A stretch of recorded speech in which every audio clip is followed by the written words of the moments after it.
My name is Hailee Kulich. I am a doctoral student at the University of Pittsburgh, and I'm going to talk to you guys about some of the work we're currently doing, developing a new outcome measure called the Caregiver Assisted Transfer Technique Instrument. So just some information, we have no conflict of interest to disclose, but the funding for this study was provided primarily by the Paralyzed Veterans of America Research Grant, with additional support from the NSF and NIDLR. So today I'm going to be talking to you guys about informal caregivers, and there's a lot of definitions of informal caregiving that goes around, but the definition that I'm going to use is someone who provides practical, physical or emotional support to an individual, and they do so without financial reimbursement. In the United States alone, there's about 53 million informal caregivers as of 2020. And as the cost of, as the quality of medical care improves, as the population ages, and as there's an effort to facilitate more home and community-based education, this number is just expected to increase. The role these individuals play can't be understated. They've been shown to decrease hospital stays of individuals, delay or prevent institutionalization, as well as reduce costs associated with inpatient and long-term care. However, one of the consequences of this is that these individuals often experience physiological, psychological, and psychosocial consequences that affect their health as a result of providing care. So one of the big things we're concerned for with this population is musculoskeletal injury.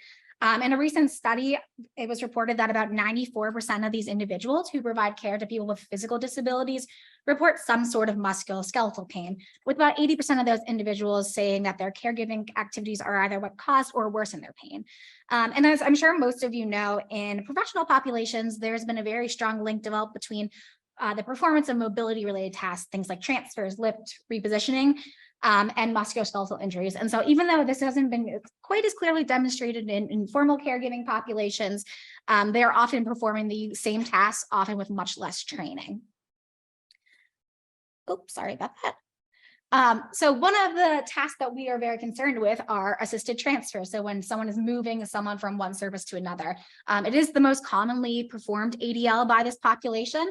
And assisted transfers are unique because they can occur in a wide variety of settings and require different forms of assistance. And the primary way that someone might move another person is either through manual lifting or technology-based assisted transfers. So often manual lifting is the go-to method. It's fast, it's convenient, but the downside of this is that it carries a high injury risk. So common forms of technology like floor lifts, ceiling lifts, transfer boards, those are some things that a caregiver might use to mitigate that risk. However, the operation of these devices can be quite stressful. They can be bulky, expensive, difficult to use in home and community settings. And so the presence of transfer technology doesn't always necessarily help reduce the physical burden experienced by these individuals. So as you can imagine, this does have an impact on both the health of the caregiver and the care recipient. For the care recipient, improper transfer technique has been linked to psychological decline, musculoskeletal injuries, fall-related injuries, pain, bruising, and skin tears. And in the caregiver, improper transfer techniques have been linked to higher levels of emotional stress, lifting-related injuries, and pain. And so one of the best ways we can mitigate this is through training. Unfortunately, right now, the standard of care is very limited in terms of the education that informal caregivers receive in these techniques. So many of these caregivers never receive any sort of proper training in lifting techniques. And recent research has shown that there's a desire for better training and education around these techniques, both for how to keep their care recipients safe, but also for how to keep themselves safe. And the barrier that we're facing is there's currently no objective measurement tool to quantify or sort of assess assisted transfer techniques. So that myriad of problems is what led our lab to develop a new outcome measure called the Caregiver Assisted Transfer Technique Instrument, otherwise known as the CAT. And we wanted this tool when we were developing it to be able to do three things. We wanted it to be able to identify specific issues or transfer deficits. We wanted it to be able to identify specific areas that we could target educational or training interventions. And then we wanted it to provide some sort of quantitative objective indicator of the level of risk associated with performing a transfer. So prior to the study that I'm going to talk about, we went through a full development cycle that consisted of 3 phases. We did a full background literature review on assisted transfer techniques and proper lifting guidelines. We then went through our phase 2, which consisted of actually developing the tool. So defining the purpose of the instrument, our test specifications, doing a task analysis, and then finally drafting a pool of items. And then finally we did pre-testing. So we did an expert panel review. We did a full content validity study on our items, piloted the instrument, and then had a final review. So at the end of all of that, what that led us to is having 2 completed versions of this tool. And what we found in our studies were that we needed 2 versions to really encompass all the techniques that were being used. So we had a manual transfer version of the tool, or the CAT-M, and then a lift-based version of the tool. So just to give you an idea of what this tool looks like, there are 2 components. So this is from the CAT-M. And the first part of the tool just asks you to fill out information. So you'll put your client's name, their information, and then you document the type of transfer being performed. So here it's asking, are you doing a 1 or a 2 person assisted transfer? What type of transfer services are you transferring to? Are you using any assistive technology? After you're documenting, it kind of works like a checklist. So here's an example of one of the items. So this item is asking the clinician to look at the setup of the wheelchair. So they will observe the transfer, and they will either indicate that the technique is being performed properly or improperly. So a 1 would be proper technique, a 0 would be improper technique. And at the end of the tool, you tally up all of your results from your checklist, and you get a graded scale. So you get a total score that ranges from 0, which is the worst quality transfer that you could possibly perform, to 10, which is the best possible transfer that you could perform. So once we had this tool, the goal of the study that I'm going to be talking about with you today is that we wanted to do a full psychometric evaluation of the CAT. So we were looking at 3 things specifically. The first was we wanted to look at the reliability. So we wanted to look at intra-rater and inter-rater reliability. We wanted to look at construct and concurrent validity. And the way that we did this, because there wasn't a gold standard that we could compare to, was we compared it to a global rating scale done by an expert in transfer biomechanics. And then finally, we wanted to look at the reliability and agreement of 2 different methods of evaluating. Since telehealth is becoming very big, we wanted to see if there were any differences in a live evaluation of transfer techniques using this tool versus having a clinician view a taped recording of it. So I'll just briefly go over our protocol. So for this study, we recruited people in pairs. So it was a care recipient and a caregiver. And the testing took place in 1 of 2 locations. It could either take place in the care recipient's home, if that's where they felt most comfortable, or it could be in a laboratory setting. So here's our inclusion-exclusion criteria. All of our participants had to be 18 years old. Our caregivers had to provide routine assistance to an adult with a physical disability and been serving as a caregiver for at least 3 months. Our care recipients had to use a mobility device as their primary means of mobility and receive transfer assistance from a caregiver. And we excluded individuals who had, for the caregivers, either current or recent back pain that could be exacerbated by a transfer, and for the care recipients, people with pressure ulcers that could be made worse by transferring. We trained raters before the beginning of the study. So we have 5 raters. They were either researchers, biomechanists, or clinicians. And they were experts in assisted transfer technique. And then we had a 6th rater who was not trained in the CAT, and we were using that person to validate our scale. So their training involved a 1-hour training session with how to use the CAT. They were provided video examples that had good and bad techniques. They were asked to rate those videos on their own time, and then the raters reconvened to basically compare their results and make sure that they were agreeing on what techniques were good and bad techniques. When we brought in our care recipients and our caregivers, we collected demographic information on them. We asked them to fill out a series of health-related questionnaires, as well as for the caregivers, questionnaires on their pain, and especially with the lower back. We wanted to correlate these specific factors that we knew could be related to overall caregiver burden with our CAT scores to kind of prove its construct validity. So what we had our participants do is they performed a series of 4 transfers. So they transferred to 1 service and back, and that was 2. And then they transferred to a 2nd service and back. During this, we had our CAT raters evaluating each transfer. And then our global rater was also rating it, but on a 0 to 10 scale, not using the CAT items. They did this once, and then they came back 1 to 14 days later, and they repeated the transfer assessment. And then to get them, our raters to also score the video recordings, they graded those recordings about 14 days after the initial assessment.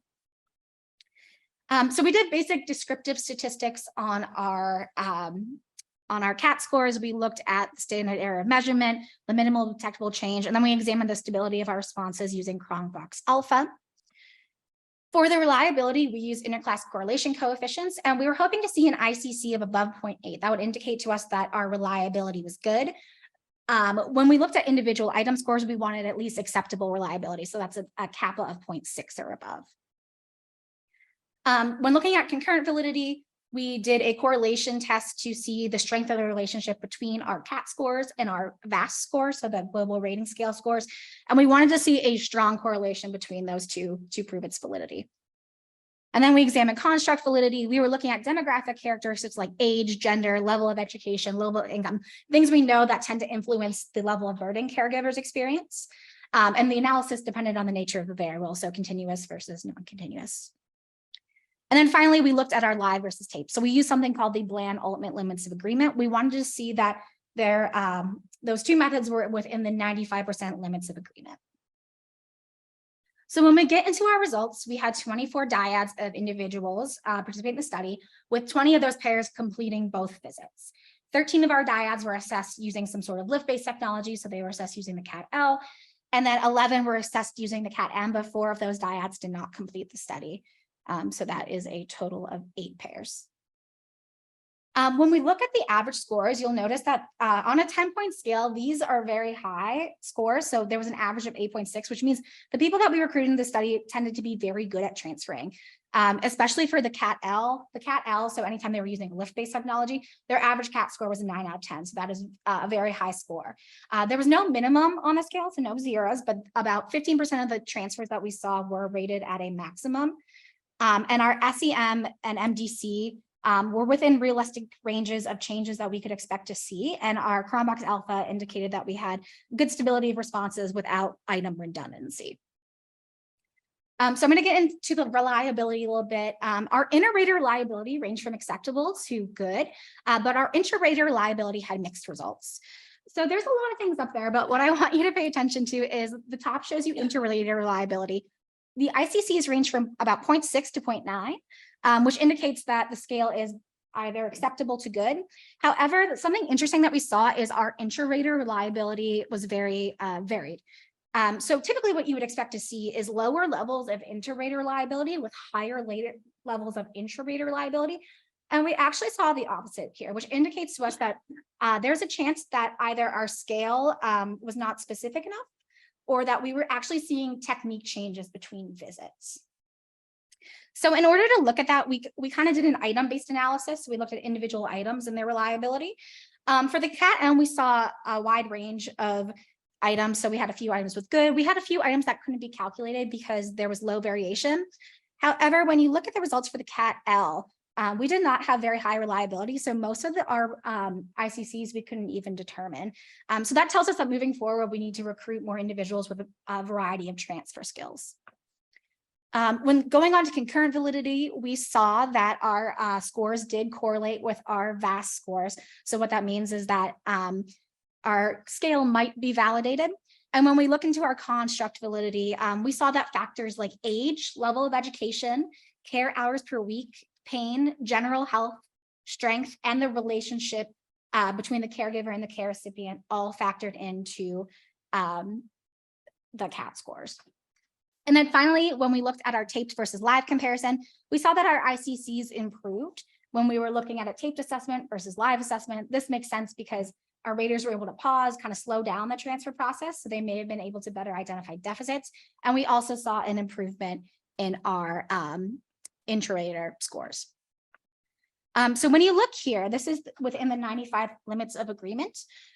You'll see that we did have a significant difference. So this is a Bland ultimate plot. So what you'd want to see is this middle bar around 0, which you do see. But if you see all the dots above there, you would expect them to be within that range. So what that means is that we have proportional bias in our study. So our scores for our one method didn't align for our scores for the other. So I know I'm running out of time. So just some key findings. We had mixed results seen with our reliability, but we did have good construct and concurrent validity. But there are some limitations to note. So we had low variation in our scores. We had a small sample size due to recruitment difficulties. This was done during the pandemic, so we had a hard time getting people to participate. And then finally, we had a lack of a gold standard outcome. So in the future, what we're planning on doing is making refinements to the CAT. We are planning on enrolling additional participants, about 40 individuals. And then finally, we're going to be piloting a biomechanical analysis to try and validate some of these items using wearables. So thank you guys very much. If you have any questions or anything, this is my contact information up there. You can feel free to reach out. I'm happy to talk more about it.